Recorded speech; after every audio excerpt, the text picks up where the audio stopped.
Welcome back to the Pay Your Fucking Taxes show, where I go over the last bit of the bills that I have left in this bill book, aka the Senate's bills. So let's get it started, you know? Starting off, the first bill that we will be reading and discussing is Bill number 6003. An act to get more women in high schools or colleges to be more interested or involved in the IT field. Holy shit, the cat came out. Section 1. Purpose. In information technology is a high number of males in the career field, and not much of female that is into this field. But being a female joining IT field is a really great opportunity. Why? Because if there are not many females and a worker that's is in the IT, they really great by proving that this is not just a join for male, but can be for female too. Plus, there are many studies that show women have many high creative ideas than males. If being a female joining the information technology field will really make them stand up to many other females that did not have the knowledge. This will make them genius.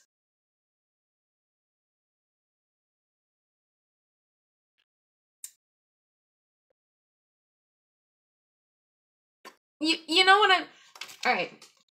Essentially, what I'm gathering from this bill and the broken grammar. First off, her whole purpose is justification. It doesn't outline how we're supposed to encourage females to be into the more IT field. It does say why it would be helpful for females to be in the IT field, but it also says which will make them genius. So I'm not getting much out of this relationship with this bill. If you understand where I'm coming from, I think it is a good idea for females to be interested in the IT field because, I don't know, diversity of selection. Justification. Information technology career is not just a career that is for male. Just because there are a high number of people that work and study in the IT field doesn't mean that as a female can't join or feel bad about being the only girl. There are a high benefit of being a girl in IT field, especially now. There are a lot of girls out there that can totally be programming a language that the only programmer know, which make them much smarter than those think programming is only for men.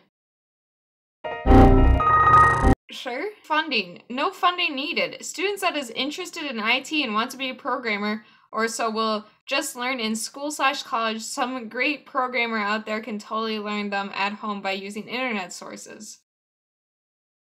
Alright, this bill does literally nothing. It just says, hey, I want females to be in the IT field, but let's not do anything about it. Let's just say, I feel like we should make females more interested, but we don't do anything. That's not how it works. That's not how laws work. That's not how we're gonna solve the problem. She made a valiant effort in trying to create a point. However, her point failed because she didn't actually say what she wanted to do, and if she did, like, it was so convoluted and poorly written, it just didn't translate well. Next bill. This bill, it was a joke bill, however, I went pretty hard on it. The kid and I, we talked about it. We're all Gucci now. I think he was pretty funny, but, you know. Bill number 6004. An act to classify income as a necessity and thus eliminate the income tax. Alright, here we go. Number 1. Purpose. To change the legal classification of income to be counted as a necessity under laws similar to clothing or food. Justification. In the current state of the world, it is nay impossible to survive without some source of money, commonly referred to as income, and as such, it fits the definition of necessity. Definitions. Necessity. Something required to survive. Funding. The proposition does not require funding, but would, however, reduce the state budget significantly. The budget cut would be afforded through many means. Suggested means include reduction in representative pay or ending of unnecessary projects, Penalties and enforcement. The proposal does not have any penalties. Effective date, January 2020. Alright, so essentially what this is saying is, let's eliminate the income tax, thus eliminate one of the largest moneymakers in my current state. So, starting off, my state's revenue from income tax in the fiscal year of 2016 was $10.7 billion, and we currently only have a surplus of $1.5 billion. Thus, eliminating $10.7 billion from our money would definitely not be covered under our surplus. It also says, it's also known that experts say that levying income taxes help the poor, as income taxes are used to help redistribute the wealth. This is because income taxes are seen as a progressive tax because they affect each money-making bracket differently, with the percentages going up the more money you make. And other taxes, such as like the sales tax, as seen as a regression tax because they affect everyone similarly. Thus, if we were to eliminate an income tax and drop $10.7 billion in the, we would be losing a significant amount of money and we'd have to make it up in a separate way. Thus, other states, like I think it was Oklahoma or Alaska for sure. I know Alaska did this. I think they also got rid of the sales tax, but they have such a high rate on other taxes to cover the losses that they made. So they're still spending a lot of money. Like they're still making money, but they're making it in a different way. Thus, people in the state have to generate revenue, and they have higher taxes on separate items. Let's just say some random state. They dramatically increased the sales tax to account for the drop in revenue from the income tax, and thus it disproportionately affected the poor. If we keep going, many low-income households do not pay income taxes as they are below the tax bracket. They are in the lowest quintile. So only 11% of the people who are in the lowest quintile pay an income tax. And according to the Institution of Taxation's economic policy, states without income taxes see an average population growth of 5.6 compared to the 11.9% with states with an income tax. Like, if you don't have an income tax, you will have a negative effect on job growth and population growth in your states. It's just how it's seen when distributed. But there's only, I think, 7 states currently in the United States that don't have an income tax, and granted, they're not the states I would move to, but whatever. Continuing on, this bill would strictly go against the 16th Amendment as well. I mean, certain states are no longer in compliance with the 16th Amendment, in which the 16th Amendment states to create an income tax, which would help fund the federal government and state governments. This was a huge important amendment back during the Progressive era. I think it was like 1912-ish, where essentially it would help fund the program. It made our country a huge superpower in the world, which was important, and it would be important to have an income tax to keep funding the governments, and so it can stay as a superpower, unless we don't want America to be a superpower anymore, and I can't really blame them. But the EITC and the child credit tax are also supplied through the use of the income tax. They're used to help, those programs use income taxes to redistribute the wealth to the poor families, like I was previously mentioning. Essentially, when you have a child and you're in the lowest quintile or in a lower quintile, you can regain some revenue or make money because of the fact that you had children. Thus, the state is helping fund you because you are already at a disadvantage because you have children in a low-income scenario. Thus, the bill would essentially kill my state's programs and fuck over the government completely. I will yield my time to the chair. So I know I just went off on the last bill and went into some deep taxation stuff. But the next tax one is kind of ridiculous because there's no scientific, there's no statistical proof of it entirely yet. So the next bill over is 6005, an act to ban the pink tax on services in my state. So the purpose is to lessen discrimination against women by providing the same prices for both men and women for the same services. Justification, there was they mentioned 2 studies. There was this Northwestern study on cars repairs and how women on average are charged $13 more for car repairs. And then there was a study by List and Hayes, in London, which was like women paid more for haircuts on average, which can't, like, it's a little bit disproportional. Anyways, so kind of going off the survey. So I did a lot of statistical analysis. I was deep diving into the surveys.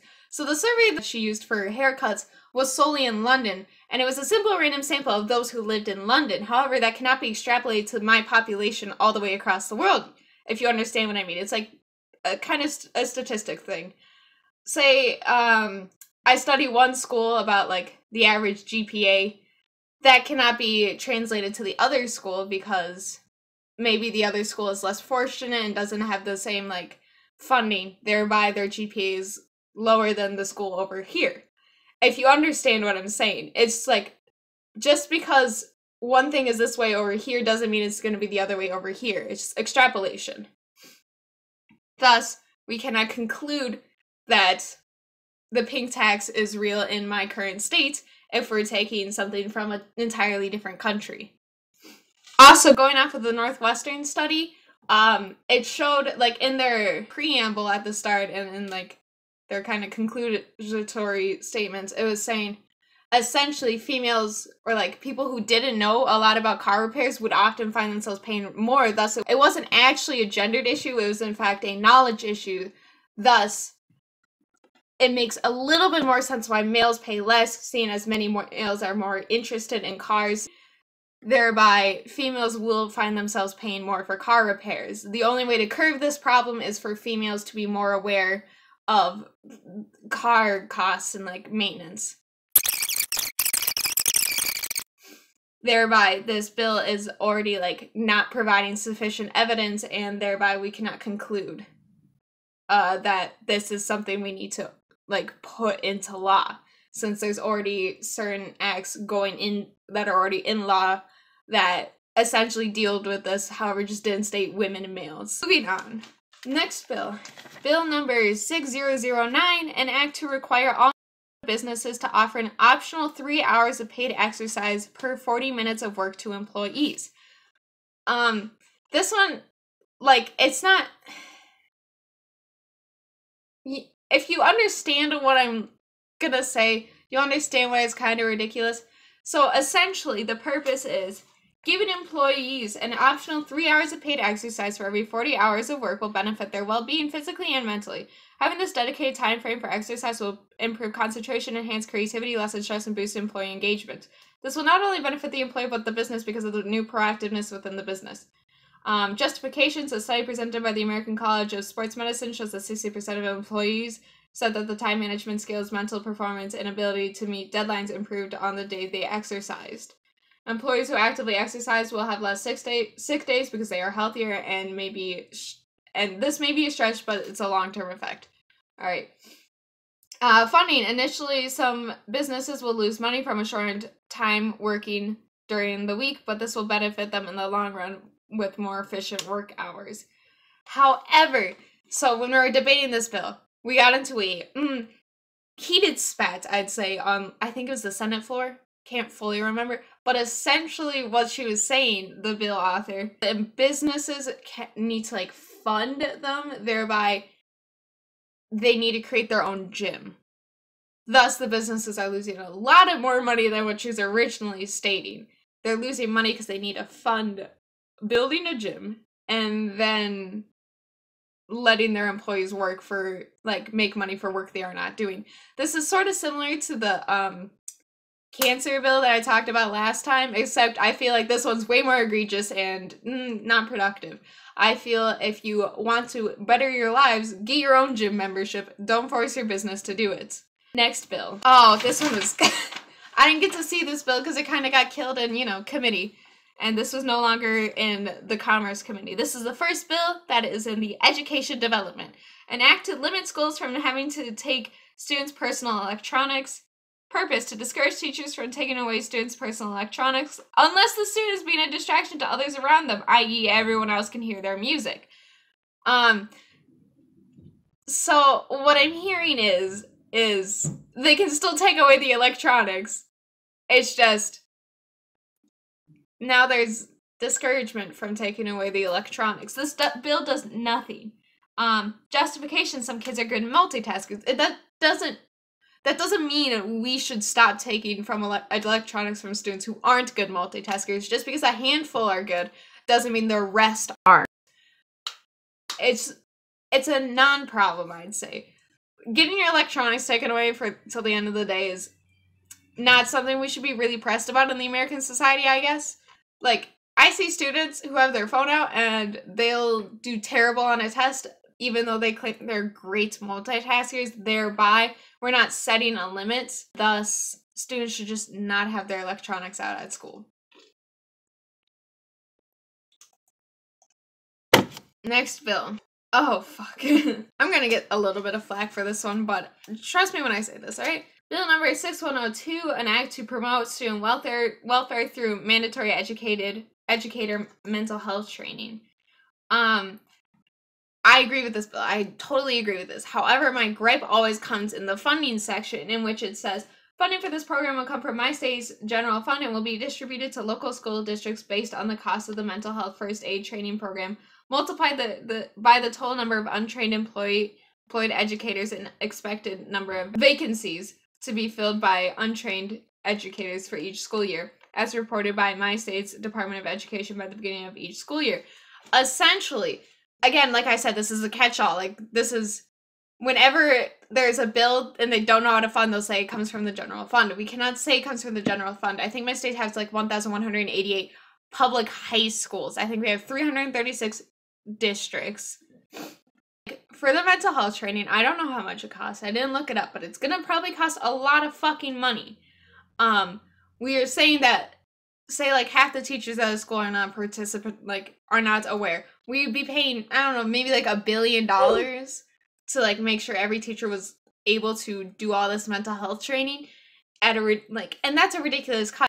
Thereby, I'm saying this is a ridiculous amount of money. The funding is inadequate for how much money it might possibly cost, and we should move on. Next bill. Bill number 6104, an act to eliminate standardized tests in my state. So, where I'm coming from is, I don't know if your states have it, but we have like a 3rd grade through like, I think 9th grade, like, program, which would like help distribute money to schools based on like standardized testing.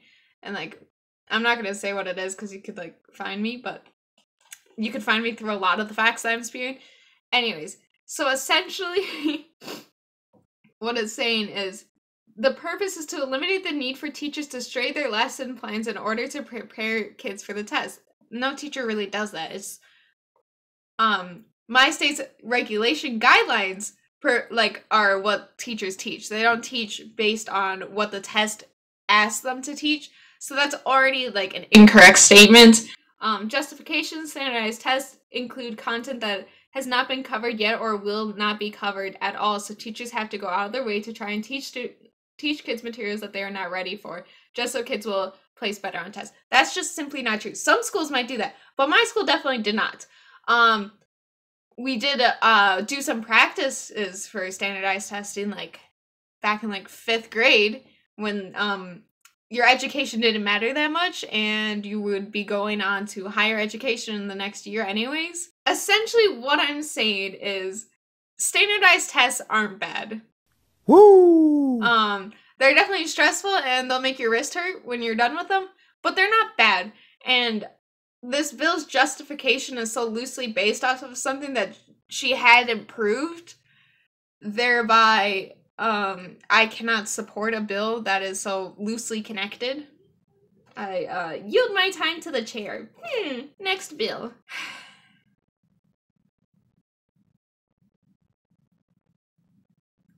Alright, so this one's solely based on taxes again, because, this is, I don't know if you know this, but I am the queen of pay your fucking taxes. Anyways, next bill is bill number 6106, to require all public schools to provide an elective course to prepare students for college administration standardized tests.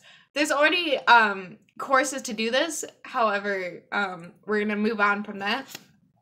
Anyways, the funding is where it, like, hits me a little bit, because, funding. The only expenditure necessary to incorporate a standardized test prep elective is training teachers. The number of teachers needed to be trained varies based on school population and how many students selected the course. The annual funds given to the public school did not pay for all the training. Then additional funds will come from a 1% taxation on tobacco products. So what I'm going to say is tobacco products do not pay for schools. Property taxes pay for schools. Thereby, your bill does not work in compliance with the rest of the state's funding. I would fix the taxation and maybe give a 0.001% increase. Thereby, we are able to increase taxes, if you know what I mean. Anyways, this bill would go into effect July 1st, 2019 in order to train staff for the following year. However, that definitely doesn't work in compliance because teachers do work over summer, and I think there should be always a 2-year time span so like they can get all the teachers ready in time, because some teachers are learning multiple courses for the next year because of a changing curriculum. Next bill is similar to the Stanford House bill, so it's just, again, it's bill number 62004, ban cosmetic companies from selling or manufacturing the products that have been tested on animals in my state. So what I'm gonna say is China would be losing out on a lot of big cosmetic corporations. Sales taxes would decrease. We provided an incentive last time, so why should we fully ban it? Moving on. Bill number 6201, an act to require all public schools to use reusable silverware, plates, and trays. This is to reduce the amount of plastic, which is good. His justification was good, because it explains how much waste a public school makes in a day. However, put a 4% tax on cigarettes sold throughout my state. That's a 75 cents extra per tax, I'm pretty sure. So I was doing his math because, I do. And I couldn't get cohesive numbers, because when I was doing his math, if I did a 4% increase or an additive 4%, I never got the same 75 cents he got, so that was kind of frustrating. Anyways, it would generate $718 million in revenue, which is pretty good. However, I don't know if that would cover everything, but I could if we were to switch, if we were reallocate the funding. Anyways, I'm just a little peeved by his bill. I really like it, actually. However, his funding was just so dodgy that I couldn't, fully support it because I wasn't able to, fully comprehend what he was actually funding for. Bill number 6202, an act to tax plastic straws. So, what I'm gonna say is, good job on making a boring bill. This is a lot of fun to debate. The next bill is, bill number 6203, an act to ban plastic bags in retail use.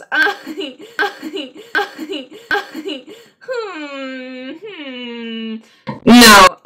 That, again, I feel like I've said all my piece on this. Next bill is a little bit more, ridiculous, and the math was all on my calculator. It was no longer on it was not on this book. However, I'm just gonna say what I need to say. Bill number 6204, an act to change all cattle farms and feedlots to half grain, half grass to feed cattle farms / feedlots. So it's basically to improve the quality of life for the animal by giving them better food. However, this would cost an extra $10,000 a year, as it costs something like $20,000 to feed one cattle for an entire year, just grass. Thereby, we're adding an extra expense that is not very affordable to many farm owners, especially considering that their money that they generate for a year before government subsidies is $20,000, and that's not good. However, this would be excusable if there was more government subsidies going into this. However, there was absolutely no government subsidies going into this, with the funding having no funding required. Thereby, it just doesn't work. Next bill. Bill number 6207, an act to require stores to promote the use of reusable bags. That's basically the exact same bill as before. It's just, hey, let's use reusable bags. Let's not tax. It's just boring. The funding will come from the general fund. you know how I feel about saying that. We're moving on. Bill number 6301, an act to ban the sale of junk food and vending machines from high schools in my state. Essentially, again, like, I don't think it's the worst idea, but, you know, temptation's a thing. We shouldn't, like, coddle the hands of the children. Why are we still here? Just to suffer? I mean, we should, but, like, we shouldn't. The next bill is bill number 6303, an act to eliminate gerrymandering in my state. Gerrymandering isn't a good thing. I think we could all agree on that. However, here's where, you know, it gets to me. The purpose of the bill is to prevent all forms of partisan gerrymandering, to avoid all forms of bias against political groups, racial backgrounds, social status, or religious background. A politically neutral person is to draw the lines of voter districts. I'm just gonna say this. We shouldn't have a single person who is politically neutral. They'll always have some form of bias. I think every single person in the history of the entire world has some sort of bias against one sort of group. Thereby, I feel like this would be discriminatory. As well as gerrymandering in my current state is, like, not bad. I think we have 8 districts, and they're all pretty evenly distributed according to population size. Sure, like, one district is, like, kind of weirdly shaped, but that's because that's where, like, the 1/8 of the, like, one whole side is one district, because, like, 1/8 of the population resides in that one district. This bill doesn't understand the gerrymandering in my current state, because gerrymandering in my current state isn't terrible. Like, I look at it and I'm like, I don't think there is a nonpartisan person in this world. I feel like leaving it up to one person would only result in more gerrymandering, in fact. Next bill, bill number 6306, an act to increase the availability and quantity of legal public defense, which is valiant, I'd say. You know, I want to be a prosecutor when I get older. But the purpose, to increase quality of public defense by instituting funding for public defense offices in the state of my state by a 3% tax on all vitamin and herbal supplements. Additionally, every county with whose public defenders have more than 200 caseloads will be granted the necessary funding to hire additional public defenders until the average reaches 200. Any additional funding will be put in an earmark grant for additional expenses. Justification, the U.S. Bar Association recommends that the public defenders take no more than 150 cases a year. However, we're going to make it so that, like, the medium number is 200, which is ridiculous and doesn't make any goddamn sense. In some counties, my state's public defenders work over 400 cases, which leaves behind a meet-em and plead-em system, which is counterproductive to justice and leaves overpopulated prisons. However, there is no sources cited, thereby I cannot look up the facts they're using. And that doesn't help your case if you're going to say, ooh, some people work 400 cases a year, even though you placed no proof, no studies, nothing at all to bring me to a conclusion that I should support this bill, because I don't know how to look this up. You stated 400. I'm going to have to believe you, but I'm going to be super critical, and honestly, in my case, I'm not going to believe you. Why should I trust you to be accurate with your information if you do not cite a single source?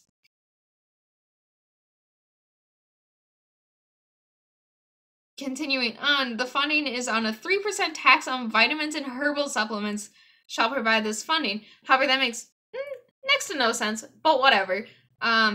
Penalties and enforcement. Should a county misuse funds, my state's Department of Justice shall revoke the funding in this bill. So essentially what we're saying is if a county misuses the funds and are not funding appropriately, we're going to take away the funding. However, we'd be screwing over the defendants who are still apparently working 400 cases a year. Thereby, it's counterproductive. You're not doing much. It doesn't work. You need to, first off, we're going to have a median of, or like a mean of 200 cases per public defender, even though the U.S. Bar Association recommends that defenders take no more than 150 cases a year. Thereby, we're still overworking them by 50 cases. So, Next bill. Bill number 6407, an act to establish state-funded needle exchange programs in every county in my state. So, again, my gripe comes in the funding section because, you know, it always does. Anyways, so essentially the funding. My state's care funding mechanism will fully fund all needle exchange programs, facilities, personnel, and other related expenses. Funding provided by this bill will be covered all 87 facilities in my state's county, as well as funding for 40 additional facilities. Areas with high need will have access to facilities as apportioned by my state's Department of Human Services. So again, it's another cheap cop-out. We say it's the government's job to fund it, but there's no way to allocate funding, and we'd probably be dipping into that. You know, we'd be reallocating money to fund this program. And it just wouldn't work out very well because it hurts other programs that are currently going on in my state. Thus, an added tax would have been useful, like maybe a tax on tobaccos, because that would go funding into state care programs. Anyways, we're going to talk a little bit about the redistribution of welfare. I'm a communist deep down in my heart, as we all know. I really love my taxes, and I like my government-funded programs. However, this one takes it a little in the wrong direction, dare I say. So essentially, this bill is bill number 6408, an act to redistribute welfare into financial aid to invest in low-income families, even though welfare is invested into low-income families. So first off, the title's a little bit of contradiction to itself. You're already, welfare is already to invest into low-income families, and so is financial aid, so why would we redistribute welfare into financial aid, thus harming low-income families with that? Thereby, they're not able to, create a manageable living or, be able to provide for their children so that they can't even go to college, if you get what I'm trying to say right now. Anyways, the purpose. For the past few years, people have filled out into the streets protesting and demanding a higher minimum wage and welfare so that people working in low-paying jobs can afford to live under a roof and feed their children. Higher minimum wage and welfare can only submerge financial problems and temporarily make their lives improve, but not get to the roots of the problem. On November 8th, 1965, Lyndon Johnson, the president, Lyndon B. Johnson, an American politician and the 36th president of the United States, proposed war on poverty. He established the Higher Education Act of 1965, providing financial aid to students in need and giving the poor an equal chance to go to college. More than half of all students use federal financial aid to make college more affordable, but the anti-poverty program has a difficult reputation to live up to. More middle-class families are taking advantage of these programs than people living in poverty. If everyone can get the financial aid they need, they would not have to work in a minimum wage job, and they pursue something more significant in life in their newfound education. Education is the answer to a better life, revive the economy, and relieve debt. Financial aid is the solution and is necessary to get kids to college and out of poverty. In the future generations don't get higher education, they will live in an endless cycle of poverty, pregnancy, and prison. But when they do, they will live in better areas and have higher living standards and pay more taxes. So what I'm going to say is, right now, when I'm looking at this bill, I see a little bit of red. I'm seething. If you understand where I'm coming, if we're to people in my family have gotten welfare because they didn't get a job, they were fired, they were laid off, they couldn't make ends meet, and I would have been living in a terrible situation if they were not able to make this money. Thereby, if we were to redistribute the wealth from social welfare, we would be living in a shit show, and people would be on the streets homeless because they wouldn't be able to afford anything. Welfare is a needed program to keep people off the streets. So if we're going to be we should redistribute welfare into financial aid to get at the core of the problem, there's going to be more people on the streets because they're not going to be able to have an adequate life to even be able to get to college. If you understand where I'm coming from. Let's say I'm this fucking kid. My mom, dad lose their job at the same time. We don't have any savings. We're not able to afford anything because we're already living below poverty line. If we're not able to get welfare, we will go homeless. There's no way to afford a life, and thereby I will be living on the street and most likely won't be able to make it to school on certain days, and thereby I won't be able to get a proper education, and thereby I can't get to college. I can't get to a point to reach college, if you understand what I'm saying. Kids on the street don't get to college. It is just one of the sadder facts of kids on the street are not able to achieve a college, like a high school diploma. Thereby, if we're to get rid of welfare, we'd only be disadvantaging those who are unable to, like, who have been laid off or are unable to, like, provide for their family without the need of welfare. Thereby, you're just screwing over a large percentage of the population, those who are living in extreme poverty, if you understand what I'm saying. Sure, we'd be getting to the root of the problem, but we'd be fucking over a bunch of American citizens because let's get rid of welfare! Because a lot of American citizens rely on welfare to have a life. And to say it's a temporary solution is ridiculous because sure, it's temporary, but you're helping people be able to, like, fucking live. If you understand what I'm saying, welfare helps people fucking live. So I don't know what this person is really getting at. As well as this bill uses federal government, not state government programs. This is ridiculous. We should not allow this stuff to pass by with this level of ignorance. I yield my time. Bill number 6502, enact to install call boxes on highways. So the purpose of the bill is to make this bill will help making driving on highways safer and will ensure that every driver has a way to call for help if needed. There's a reason we have cell phones now. This would make a lot more sense if this was in, like, the 70s. However, we are currently in the modern day age of 2019 now. Call boxes are definitely not really needed anymore. During this bill, when we were debating, they said that we'd have one call box every 10 miles, right? So that's like $22 million, according to his estimates of $1,000. Anyways, for every 10 miles, if your crash is between that range, it is only going to take a significant more amount of time to try and reach a call box and possibly, like, bleed out on the road if it's, like, a serious injury, you know? Ridiculous to assume that these call boxes would do jack shit, is what I'm going to say. Anyways, funding. Increase property taxes by 0.5%. First off, alright, that generates $416,425,170. Like, he said it would cost, like, inside the bill. So when we were in debate, he said it would cost $1,000 per call box. We have, like, $13,000 of, we have 13,000 miles of, highways in my state. Thereby, if we were to use this, by his estimations, it would cost, like, some $22 million. Thereby, we'd be generating a surplus of $18 billion in revenue for no reason. As well as property taxes are not used in my state to fund highways. They're used to fund schools. And for funding highways, we have a gas tax. So what I'm going to say is, this bill's not great. What I'm going to say is, in short, pay your taxes, don't redistribute welfare, and plastic bags are boring. It's been fun, you know, going through all the worst bills. Maybe, like, next time I'll go through all the best bills, but yeet! See you all later.